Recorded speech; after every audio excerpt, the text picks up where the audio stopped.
Hi అండి, welcome back to this the vlogs recipes. ఈరోజు నేను మిల్ మేకర్ మసాలా కర్రీ చేశాను. స్టవ్ ఆన్ చేసుకొని ప్యాన్ పెట్టుకుని అందులోకి ఒక చెంబు నీళ్ళు అనేవి వేసుకొని అందులోకి మిల్ మేకర్ యాడ్ చేసుకోవాలి. నీళ్ళు మరిగిన తర్వాత ఇప్పుడు అందులో ఉండే వాటర్ అంతా తీసేసి మిల్ మేకర్ అన్ని బాగా పిండుకొని సైన్ వేసుకోవాలి.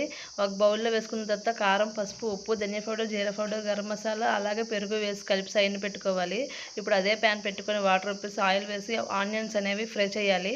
ఆనియన్స్ బాగా ఫ్రై అయిన తర్వాత మిక్సీ జార్లోకి తీసుకోవాలి. ఇందులోకి టమాటీ, అల్లం, వెల్లుల్లి వేసుకొని బాగా మిక్సీ పట్టుకోవాలి. ఇప్పుడు అదే ప్యాన్ పెట్టుకొని కొద్దిగా ఆయిల్ యాడ్ చేసి బిర్యానీ ఆకు, జీలకర్ర, దాల్చిన చెక్క, ఇలాచి వేసుకొని ఆ మసాలా వేసుకోవాలి. ఆ మసాలా వేసుకొని కొద్దిగా బాగా ఆయిల్ అనేది పైకి తేలేంత వరకు మగ్గించాలి. మూత పెట్టుకొని మగ్గించిన తర్వాత ముందు మిల్ మేకర్ అనేవి ఇందులోకి యాడ్ చేసుకొని కొద్దిగా వాటర్ అనేది యాడ్ చేసుకొని చూసుకోవాలి.